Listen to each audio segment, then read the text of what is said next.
Mutual funds invest करते हैं different type of asset classes में और डिफरेंट टाइप ऑफ स्कीम्स में, डिफरेंट टाइप ऑफ मार्केट्स में, अपने इन्वेस्टर्स या जो यूनिट होल्डर्स हैं उनके बेनिफिट के लिए, उनको रिटर्न्स जनरेट करके देने के लिए और उनको आगे उनके फाइनेंशियल प्लानिंग में उनके फाइनेंशियल गोल्स को पूरा करने के लिए।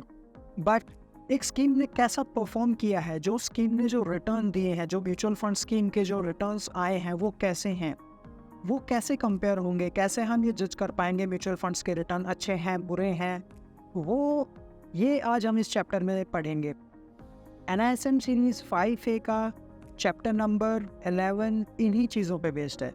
हाय guys, welcome back to our channel Centricity, आपका wealth partner. My name is Anuj and you are watching NISM series 5A pass for sure videos. हम अब तक 10 चैप्टर कवर कर चुके हैं NISM के। This is the chapter number 11 और जो आज हम इस चैप्टर में देखने वाले हैं वो चीज़ें हैं म्यूचुअल फंड स्कीम परफॉर्मेंस। आज हम इसमें देखेंगे concepts of benchmarks and performance in case of mutual funds, difference between price returns index versus total return index, basis of choosing an appropriate index, benchmarks of equity schemes, benchmark for debt schemes, mutual funds के कुछ quantitative measures होते हैं performance के, वो देखेंगे, sources to track mutual fund performance and sources of scheme performance disclosure। तो चलिए start करते हैं। Benchmarking and performance. किसी भी म्यूचुअल फंड स्कीम की परफॉर्मेंस को जज करने के लिए हमें बेंचमार्किंग करनी पड़ती है। बेंचमार्क मतलब जो भी स्कीम है जहाँ भी इन्वेस्ट कर रही है वो एक अपना फंड मैनेजर एक बेंचमार्क सेट करेगा। बेंचमार्क को स्कीम बीट कर पा रही है, नहीं कर पा रही है, कितने रिटर्न्स आ रहे हैं, बेंचमार्क के क्या रिटर्न्स है, आपकी स्कीम्स के क्या रिटर्न है, इसके हिसाब से हम परफॉर्मेंस को जज करते हैं। एक इन्वेस्टर के लिए ये डेटा बहुत ही इंपॉर्टेंट है। वो ये डिसीजन ले पाता है कि एक म्यूचुअल फंड स्कीम ने जो उसके बेंचमार्क हैं उसको बीट किया है या नहीं किया है, और कंसिस्टेंटली किया है या नहीं किया है। तो ये बेंचमार्किंग एक म्यूचुअल फंड इन्वेस्टर के लिए बहुत इंपॉर्टेंट है। अब क्वेश्चन ये कि एक पर्टिकुलर स्कीम में बेंचमार्क कैसा होना चाहिए या वो कौन कौन से पैरामीटर्स हैं जो बेंचमार्क बनाने से पहले फुलफिल होने चाहिए। चलिए देखते हैं। Credible benchmark should meet the following requirement. First, the investment objective of the scheme. Second, asset allocation pattern and investment strategy of the scheme. Investment objective of the schemes जो हैं, एसेट एलोकेशन पैटर्न जो हैं, इनको देखते हुए ही एक benchmark set किया जाएगा। फॉर एन एग्जांपल, इक्विटी और इक्विटी रिलेटेड इंस्ट्रूमेंट्स में इन्वेस्टमेंट हो रही है लार्ज कैप में, सो वो बेंचमार्क भी लार्ज कैप का होना चाहिए। This is called apple to apple comparison. हम जहां लार्ज कैप में इन्वेस्टमेंट ऑब्जेक्टिव है लार्ज कैप में इन्वेस्ट करना, लेकिन हम बेंचमार्क को मिड कैप या स्मॉल कैप का इंडेक्स को नहीं ले सकते हैं, so that would not be apple to apple comparison. तो बेंचमार्किंग के लिए ये चीज़ें बहुत इंपॉर्टेंट हैं। और ये जो बेंचमार्क हैं ये किसी इंडिपेंडेंट एजेंसी के होने चाहिए, जैसे कि किसी स्टॉक एक्सचेंज के होने चाहिए, क्रिसिल के होने चाहिए, क्रेडिट रेटिंग एजेंसीज के हो सकते हैं, सिक्योरिटीज रिसर्च हाउसेज या फाइनेंशियल पब्लिकेशंस के भी ये हो सकते हैं बेंचमार्क। एक इंडेक्स फंड के लिए बेंचमार्क क्रिएट करना बहुत ही सिंपल है, या बेंचमार्क को चूज करना बहुत सिंपल है, क्योंकि वहाँ पे उसको सिर्फ एक इंडेक्स को ही ट्रैक करना है। बट दूसरी स्कीम्स के लिए, डाइवर्सिफाइड स्कीम्स के लिए ये थोड़ा सा मुश्किल है। चलिए देखते हैं वो कौन कौन से पैरामीटर्स हैं या कौन कौन सी चीज़ें हैं जिसके ऊपर ये बेस्ड होता है। ये देखने से पहले ये देखते हैं कि बेंचमार्क एग्जैक्टली होते क्या है और कौन से टाइप का बेंचमार्क आज हम यूज़ करते हैं। So there are two kinds. First is price return index and second is total return index. पहले क्या हो रहा था, म्यूचुअल फंड स्कीम्स बेंचमार्क करती थी प्राइस वेरिएंट को, एक इंडेक्स के प्राइस रिटर्न्स को या प्राइस रिटर्न वेरिएंट को ही बेंचमार्किंग के लिए यूज़ किया जाता था। इसका मतलब सिर्फ जो कैपिटल गेन्स उन सिक्योरिटीज़ में हुए हैं उन्हीं को कैप्चर किया जाता था बेंचमार्क के। सो ये थोड़ा सा तरीका थोड़ा सा गलत था, लेकिन अब ये चेंज हो गया है with effect from the February 1, 2018। अब म्यूचुअल फंड्स बेंचमार्क करते हैं टोटल रिटर्न इंडेक्स के बेसिस पे। Total return variant of an index takes into account all dividends, interest payments that are generated from the basket of constituents that make up the index in addition to the capital gains. तो capital gains के साथ साथ जो भी dividend आया है और जो भी इंटरेस्ट आया है, ये टोटल रिटर्न इंडेक्स में मेजर हो जाता है। यानी कि टोटल रिटर्न इंडेक्स हमें बहुत ही क्लियर पिक्चर दे पाता है, क्योंकि उसमें इंटरेस्ट पेमेंट्स भी आई हैं, वो भी इन्वेस्टेड है, जो आपका कैपिटल गेन हुआ है वो तो है ही, और जो डिविडेंड है वो भी आया है तो वो भी ऐड हो जाता है। सो ये हमें काफ़ी क्लियर पिक्चर ये वाला टोटल रिटर्न इंडेक्स में हमें मिलती है। तो अब हम म्यूचुअल फंड से रिलेटेड जो भी हमारे बेंचमार्क्स होते हैं ये टोटल रिटर्न इंडेक्स पे कहे जाते हैं। सो अगर ये क्वेश्चन आता है कि टोटल रिटर्न इंडेक्स क्या होता है, तो हम उसमें ये कह सकते हैं कि टोटल रिटर्न इंडेक्स में हमारा कैपिटल गेन के साथ साथ इंटरेस्ट और डिविडेंड्स भी ऐड होते हैं। अब बात करते हैं बेंचमार्किंग ऑफ इक्विटी स्कीम्स की। जो इक्विटी म्यूचुअल फंड्स हैं, इक्विटी स्कीम्स हैं, वो किस तरीके से बेंचमार्किंग की जाती है, कौन कौन से डिफरेंट टाइप ऑफ जो कैप्स हैं, लार्ज कैप, मिड कैप और स्मॉल कैप्स हैं, उनके लिए कौन कौन से बेंचमार्किंग हम रख सकते हैं और कैसे रख सकते हैं, क्या कोई प्रोसीजर है उसका, चलिए समझते हैं। सबसे पहले आ जाता है स्कीम टाइप। वो कौन सी स्कीम है, वो एक डाइवर्सिफाइड फंड है या एक इंडेक्स फंड है या सेक्टर स्पेसिफिक फंड है। अगर वो एक सेक्टर स्पेसिफिक फंड है, for an example banking fund है, तो उसका इंडेक्स हम बैंक निफ्टी रख सकते हैं। एक डाइवर्सिफाइड फंड है, लार्ज कैप डाइवर्सिफाइड फंड है, तो निफ्टी 50 उसका बेंचमार्क रखा जा सकता है, क्योंकि निफ्टी 50 में डाइवर्सिफाइड 50 स्टॉक्स हैं। It includes almost top 3 companies of a particular sector, Nifty की बात करें तो। सो लार्ज कैप में निफ्टी रख सकते हैं हम। और जहाँ तक एक बैंकिंग फंड है, banking and financial services fund है, उसमें बैंक निफ्टी, उसका हम बेंचमार्किंग सेट कर सकते हैं। तो इस हिसाब से हमें सबसे पहले स्कीम का टाइप देखना पड़ेगा कि स्कीम किस हिसाब की है, स्कीम टाइप क्या है, स्कीम किस हिसाब की है, कहाँ पे इन्वेस्ट करना चाह रही है और स्कीम का इन्वेस्टमेंट ऑब्जेक्टिव क्या है। उस हिसाब से हम ये देखते हुए जब हम इक्विटी की बेंचमार्किंग करते हैं तो सबसे पहले हम स्कीम टाइप देखेंगे कि स्कीम की टाइप क्या है। चॉइस ऑफ इन्वेस्टमेंट यूनिवर्स, आपने कहाँ पे अपना इन्वेस्टमेंट करने की आप सोच रहे हैं। कुछ इक्विटी फंड्स डिफरेंट सेक्टर में इन्वेस्ट करते हैं, डिफरेंट सेक्टर की लार्ज कंपनीज में इन्वेस्ट करते हैं, और कुछ म्यूचुअल फंड्स का फोकस होता है मिड कैप और स्मॉल कैप पे। तो उस हिसाब से, उसी हिसाब से फिर उनका इन्वेस्टमेंट यूनिवर्स डिसाइड किया जाएगा कि लार्ज कैप कंपनीज का यूनिवर्स भी बहुत लार्ज हो गया और बीएससी और एनएससी उनका इंडेक्स बन सकता है जो लार्ज कैप कंपनीज हैं।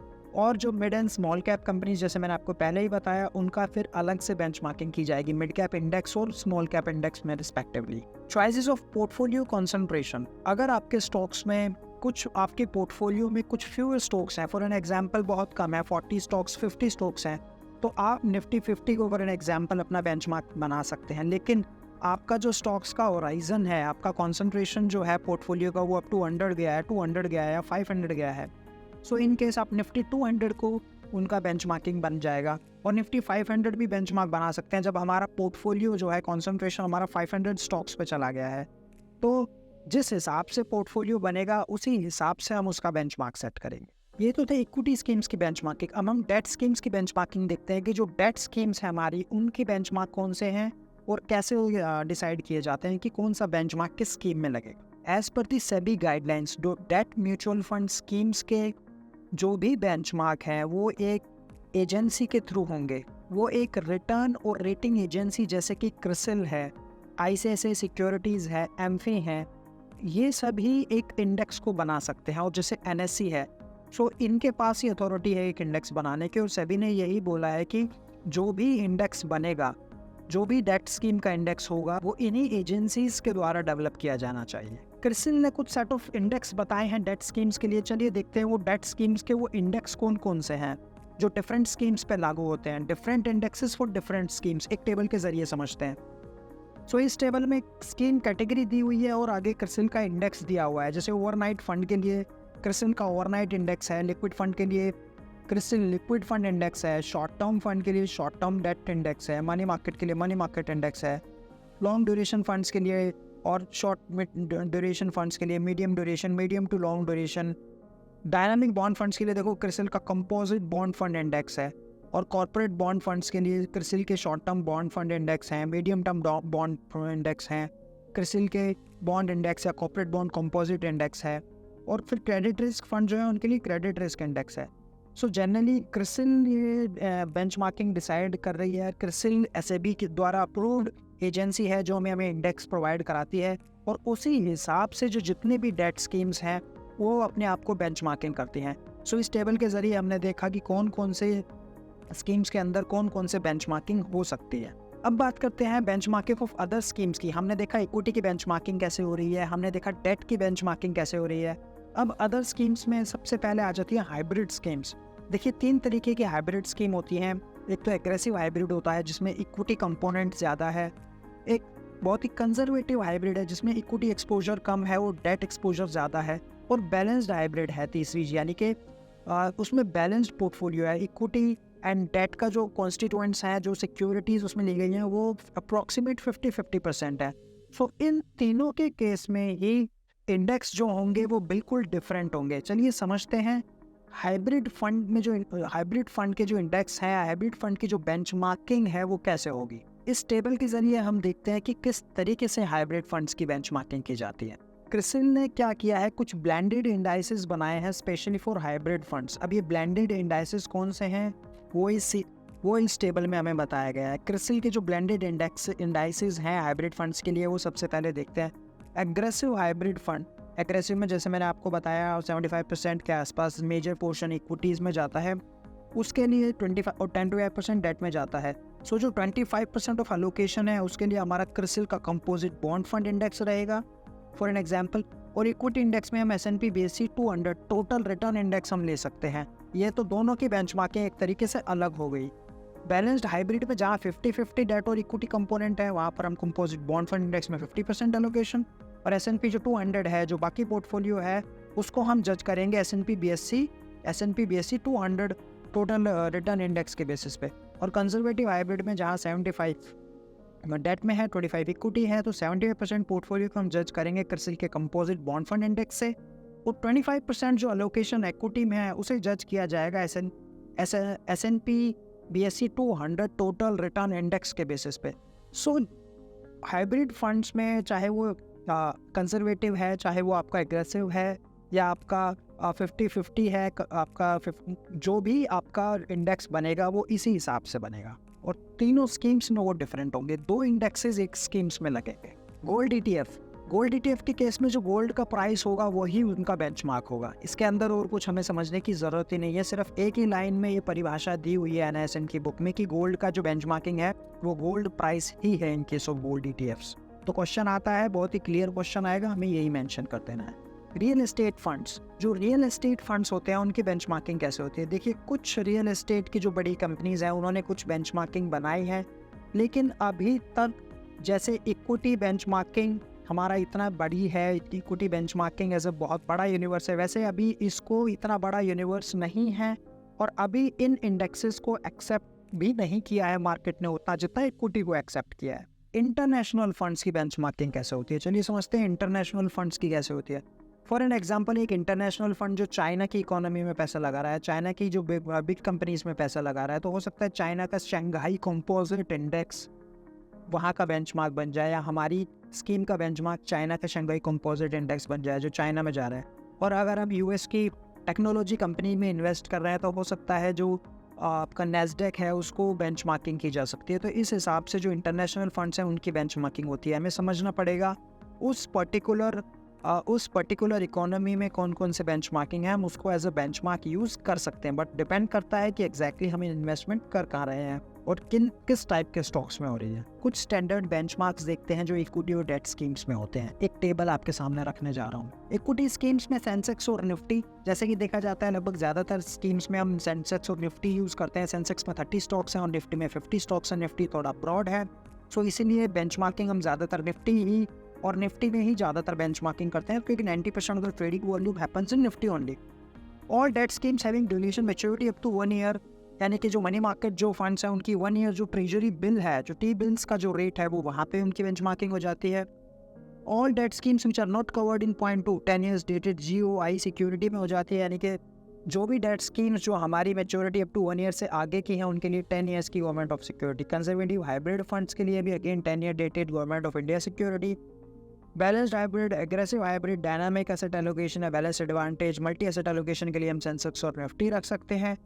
इक्विटी सेविंग्स फंड के लिए भी हम 10 year dated government of India security रख सकते हैं। रिटायरमेंट फंड और जो चिल्ड्रन फंड है उनके लिए भी सेंसेक्स और निफ्टी रख सकते हैं। और जो इंडेक्स फंड है वो अप्रोप्रिएट बेंचमार्क यूज़ करेगा, क्योंकि इंडेक्स में तो सारा पैसा इंडेक्स में ही जा रहा है, तो इसमें तो हमें कोई प्रॉब्लम है ही नहीं बेंचमार्किंग करने के लिए।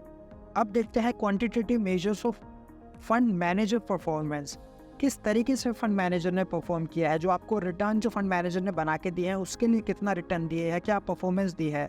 एक रिटर्न जनरेट करने के लिए फंड मैनेजर ने कितना रिटर्न लिया है और आपको कितना कॉम्पनसेशन मिला है। क्या आपने जितना रिस्क लिया है किसी स्कीम में उतना आपको कॉम्पनसेशन मिला है, उतना रिटर्न मिला है या नहीं मिला है। रिस्क एडजस्टेड परफॉर्मेंस कितनी है। चलिए समझते हैं कुछ क्वांटिटेटिव मेजर्स से। हमारे सामने कुछ क्वांटिटेटिव मेजर्स हैं जो क्वेश्चन पूछे जाते हैं, बहुत ही इंपॉर्टेंट। ये सारे के सारे पॉइंट्स हैं, बहुत ध्यान से समझिएगा। देखते हैं वो कौन से हैं। सबसे पहले आ जाता है Sharpe ratio. Sharpe ratio is a very commonly used ratio for the risk adjusted returns of a mutual fund manager. एक mutual fund manager risk free asset में पैसा लगा सकता है विदाउट कोई रिस्क लिए, लेकिन उसने किसी इक्विटी में अपना पैसा लगाया है और रिस्क और रिटर्न जनरेट कर दिया 15% और रिस्क फ्री एसेट क्लास में 8% था, और फंड मैनेजर ने कहीं पे पैसा लगा के, फॉर एन एग्जांपल इक्विटी में पैसा लगा के 15% रिटर्न, तो ये जो एक्स्ट्रा उसने रिटर्न कमाया है 7% का, 15 माइनस 8 इज 7%, ये जो 7% उसने कमाया है उसके लिए उसने कितना रिस्क लिया है, शार्पे रेशो हमें यही बताता है। और रिस्क इसको हम इस 7% को हम रिस्क प्रीमियम भी बोल सकते हैं। अब मैं शार्पे रेशो का आपको फॉर्मूला बताता हूँ। RP minus RF divide by the standard deviation, मतलब आरपी मतलब return of the portfolio, return of the scheme भी आप बोल सकते हैं, माइनस आरएफ यानी कि return of risk free security इस केस में, और स्टैंडर्ड डेविएशन। तो स्टैंडर्ड डेविएशन जो रिस्क है, हम स्टैंडर्ड डेविएशन से यहाँ पर डिवाइड क्यों कर रहे हैं, क्योंकि स्टैंडर्ड डेविएशन हमने पिछले चैप्टर में समझा था। स्टैंडर्ड डेविएशन हमारा रिस्क मेजर करता है, जो स्टैंडर्ड रिस्क है, जो एवरेज मीन रिटर्न से जो फ्लक्चुएशन हो रही है, कितना रिस्की है उस एवरेज वो स्कीम अपने पीरियोडिक अपने फ्लक्चुएशन से मीन रिटर्न से कितना फ्लक्चुएट कर रहा है। तो ज़्यादा फ्लक्चुएशन होगी तो ज़्यादा रिस्की होगा, इसीलिए हम इसको डिनोमिनेटर में इसमें स्टैंडर्ड डेविएशन यूज़ करते हैं। तो Sharpe ratio RP minus RM divided by standard deviation. तो और माना जाता है कि higher the Sharpe ratio better it is. अब Sharpe ratio as a single जो शार्पे रेशो है एक फंड का, उससे हम जज नहीं कर सकते हैं, लेकिन अगर हमें 2 फंड दिए गए हैं तो जिसका शार्पे रेशो ज़्यादा है मतलब वो ज़्यादा बेहतर रिस्क एडजस्टेड परफॉर्मेंस है। एक फंड मैनेजर ने बहुत जितना रिटर्न लिया है बहुत अच्छे से उसके रिस्क को मैनेज करके आपको रिटर्न दिया है, तो उस हिसाब से हम बोल सकते हैं कि higher the Sharpe ratio better it is. अब बात करते हैं ट्रेनर रेशो की। जैसे ही शार्पे रेशो एक रिस्क एडजस्टेड मेजर है, वैसे ही ट्रेनर रेशो भी है, बट ट्रेनर रेशो में हम RP minus RF divide by standard deviation करने की बजाय वहाँ पे हम बीटा ले लेंगे, और वो बीटा मेजर करता है sensitivity of a particular security in respect to the market. तो मार्केट बीटा इसीलिए हम यहाँ पे यूज़ करेंगे। तो इसमें कुछ नहीं करना, आरपी माइनस आरएफ यानी कि रिटर्न ऑफ द स्कीम्स या return of the portfolio minus risk free return divided by the beta. So यहाँ पे बीटा आ जाएगा, एवरीथिंग रिमेन्स सेम और आपको ट्रेनर रेशो मिल जाएगा। Again higher the Treynor ratio better it is. Sharpe ratio और Treynor ratio एक equity fund का दूसरे इक्विटी फंड से ही ये दोनों कंपेयर किए रह जाएंगे। एक इक्विटी फंड के शार्पे को आप डेट फंड के शार्पे से कंपेयर नहीं कर सकते हैं, एक इक्विटी फंड के ट्रेनर रेशो को डेट फंड के ट्रेनर रेशो से कंपेयर नहीं कर सकते। तो equity to equity and debt to debt. अब बात करते हैं अल्फा की। अल्फा ही वो चीज़ है जिसके लिए हम म्यूचुअल फंड में इन्वेस्ट करते हैं। अल्फा जो आपके जो scheme returns minus benchmark returns, if it is positive this is called alpha. For an example एक स्कीम ने 15% का रिटर्न दिया एक साल में, और उसका जो बेंचमार्क है यानी फॉर एन एग्जांपल निफ्टी है, उसने 13% का रिटर्न दिया, तो हम ये बोलेंगे उस पर्टिकुलर स्कीम ने +2% का अल्फा में जनरेट करके दिया, जिसके लिए एक म्यूचुअल फंड इन्वेस्टर इन्वेस्ट करता है म्यूचुअल फंड में।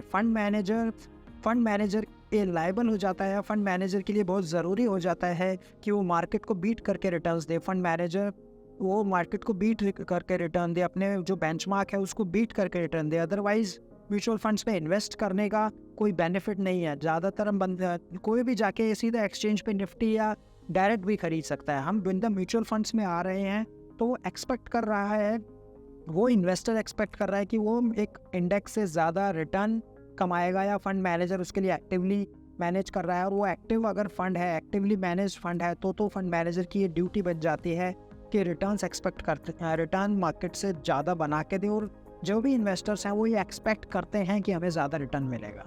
ट्रैकिंग एरर इंडेक्स फंड के लिए होता है। देखिए एक इंडेक्स फंड एक रेप्लिकेट करता है किसी भी अपने पूरे बेंचमार्क को। फॉर एन एग्जांपल HDFC का निफ्टी फंड है, उसका बेंचमार्क निफ्टी है और निफ्टी ने 12% का रिटर्न दिया, और HDFC के निफ्टी प्लान ने भी 12% का रिटर्न दिया।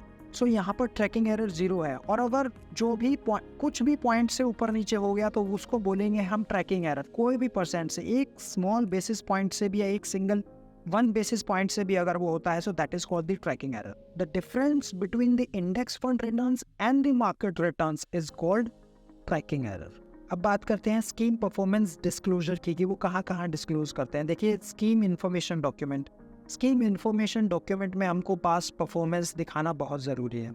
अगर स्कीम नहीं है फिर तो हमें नहीं दिखानी है, लेकिन अगर स्कीम चली आ रही है तो हम स्कीम की पास परफॉर्मेंस दिखा सकते हैं SID में। स्कीम इन्फॉर्मेशन डॉक्यूमेंट हर साल अपडेट होता है, जैसे कि हमने SID के चैप्टर में समझा, और इस हिसाब से परफॉर्मेंस भी हर साल अपडेट होती है। लेकिन कुछ कंपनीज़, कुछ म्यूचुअल फंड कंपनीज़ एक डॉक्यूमेंट निकालती हैं, fund fact sheet. Again fund fact sheets is not a mandatory document, but लगभग सारी कंपनीज इसे निकालती हैं और इसमें बहुत अच्छे से मंथली बेसिस पे फैक्ट शीट आती है, बहुत अच्छे से इसमें परफॉर्मेंस मेजर दिखाया जाता है। परफॉर्मेंस के लिए last 1 year, 2 year, 3 year, 5 year, 10 years तक क्या परफॉर्मेंस एंड सिंस इंसेप्शन तक के आप इक्विटी या डेट म्यूचुअल फंड्स की परफॉर्मेंस को देख सकते हैं और जज कर सकते हैं। So guys, that was all from the chapter number 11। चलिए कुछ क्वेश्चंस देखते हैं। Question number 1. It is finalized a mutual fund scheme benchmark cannot be changed on a later date. State whether true or false. जब एक बार benchmark decide हो गया सो उसको change नहीं किया जा सकता। ये स्टेटमेंट ट्रू है या फॉल्स है? The statement is true. जब एक बार आपने बेंचमार्क डिसाइड कर लिया तो उसके बाद आप उसको चेंज नहीं कर सकते। Which amongst the following is a measure of risk adjusted returns of mutual fund scheme? इसमें से कौन सा risk adjusted return of mutual fund schemes की है? स्टैंडर्ड डिविएशन, बीटा, वेरिएंस या शार्पर रेशो। जो जैसे कि हमने देखा, sharper ratio is a measure of quantitative measure of risk adjusted return of a mutual fund scheme. So the answer is Sharpe ratio. Question number 3. Which of the following cannot be considered for the purpose of selecting a scheme's benchmark? Mutual fund scheme's investment objective, investment strategy of mutual fund scheme, scheme's asset allocation pattern या scheme's past return. जैसे कि हमने देखा, एक benchmarking करने के लिए mutual funds का इन्वेस्टमेंट ऑब्जेक्टिव और investment strategy of the mutual fund scheme और स्कीम का एसेट एलोकेशन पैटर्न, ये सब तीनों चीज़ें बहुत ज़रूरी है। ज़रूरी नहीं है स्कीम के पास्ट रिटर्न्स। तो answer is D, scheme past returns. Dash takes into account all dividends generated from the basket of constituents that make up the index in the addition to the capital gain. So ये हमने समझा था जो total return index होता है उसमें dividends और interest rates होते हैं in addition to the capital gains. तो answer is A, option total return index. Price and return index में सिर्फ कैपिटल गेन्स होते हैं और डिविडेंड रिटर्न इंडेक्स में सिर्फ डिविडेंड्स होते हैं। सो answer is A, total return index. Question number 5. Which is the most appropriate measure of evaluating how closely an index fund is tracking its benchmark? अब हमने देखा था जो इंडेक्स फंड की बेंचमार्किंग कैसे पता चलती है। आइए देखते हैं ऑप्शंस क्या है। Treynor ratio, tracking error, total expense ratio और assets under management. So answer is B, tracking error. एक इंडेक्स फंड की जो परफॉर्मेंस को जज करने के लिए ट्रैकिंग एरर बनाया गया है। ट्रैकिंग एरर के थ्रू हमें पता चलता है कि इंडेक्स फंड और बेंचमार्क किस तरीके से बिहेव कर रहे हैं। So guys, thank you so much video में बने रहने के लिए और चैप्टर 11 की वीडियो को पूरा देखने के लिए। और हमारे बाकी चैप्टर 1 से लेके चैप्टर 10 तक की अगर आपको वीडियोस देखनी है तो हमारी प्लेलिस्ट में जाइए और सारी वीडियोस को देखिए। सिर्फ वीडियोस को देख के ही आप NISM सीरीज़ 5A का एग्ज़ाम क्लियर कर सकते हैं और अपना म्यूचुअल फंड बिजनेस स्टार्ट कर सकते हैं। और हमारे चैनल को सब्सक्राइब कीजिए बाकी वीडियोस देखने के लिए, और प्लीज़ इस वीडियो को लाइक और शेयर कीजिए। Thank you so much.